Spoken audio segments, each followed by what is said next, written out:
Halo teman-teman semua, selamat datang di YouTube channel saya. Oke, jadi tujuan dari channel ini adalah dimana saya pengen juga sharing-sharing dengan teman-teman semua dan juga pengen belajar ilmu-ilmu dari teman-teman semua ya. Jadi saya yakin sekali melalui video ini saya bisa berjumpa dengan orang-orang yang tentunya bersedia untuk berbagi ilmu ya ataupun pengalaman dalam dunia bisnis tentunya.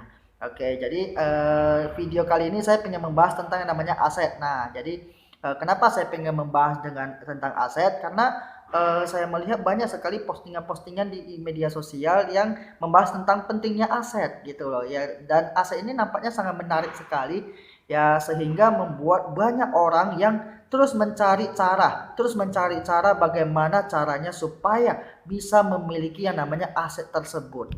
Nah, jadi kira-kira aset itu apa? Hmm, jadi dari yang saya pelajari ya, aset itu adalah sesuatu bisnis yang dibangun dan diberikan sistem di dalam bisnis tersebut. Jadi satu bisnis yang dibangun dari nol, terus ditanamkan sistem ke dalam bisnis tersebut. Ditanamkan sistem sehingga suatu hari bisnis tersebut bisa berjalan secara sendiri, bisa berjalan secara otomatis tanpa kita terikat di dalamnya. Nah, tanpa kita terikat di dalamnya dan itu bisa memberikan penghasilan kepada kita terus-menerus, ya. Nah, jadi artinya adalah aset itu bisa membuat kita mendapatkan penghasilan tanpa terikat dengan sesuatu bisnis atau usaha. Nah, tentunya untuk membangun aset ini tidak gampang. Ya, untuk memiliki aset ini tidak gampang ya. Jadi, mengapa aset itu penting? Nah, kenapa harus kita belajar dan kenapa harus memiliki aset? Karena secara kondisi ya kita ini kan tidak bisa bekerja seumur hidup. Ya, contohnya dari faktor umur mungkin atau dari faktor kesehatan mungkin atau dari hal-hal yang tidak terduga Bapak Ibu, saudara-saudara teman-teman semua ya.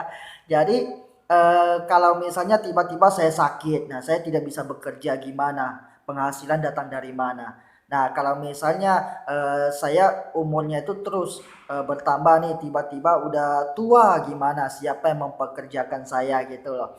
Nah, kalau misalnya saya tiba-tiba mohon maaf nih, tiba-tiba saya kecelakaan gitu loh. Nah, terus kaki saya patah, tangan saya patah, terus gimana dong?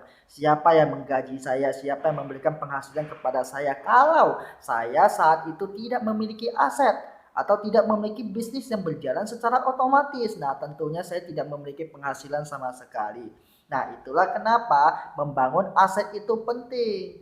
Nah, ya, jadi apa saja jenis-jenis aset itu? Nah, jadi kita akan membahas aset itu apa-apa saja. Nah, jadi aset itu mungkin ada beberapa bagian yang selama ini saya pelajari yang mungkin bisa kita share kepada teman-teman semua ya. Ya, yang pertama itu mungkin aset royalti. Nah, aset royalti ini adalah aset yang bisa kita dapatkan ya melalui ide-ide yang kita miliki. Ya, ide-ide yang kita miliki. Contoh ya, orang-orang yang mendapatkan aset royalti ini ya mungkin mereka yang berhasil membuat sebuah lagu yang dimana lagunya ini dinyanyikan oleh para penyanyi-penyanyi dan pembuat lagu ini mendapatkan fee-nya, mendapatkan keuntungan. Nah, itu ya, jadi biarpun dia tidak menyanyikan lagu itu tapi dia tetap mendapatkan penghasilan di situ.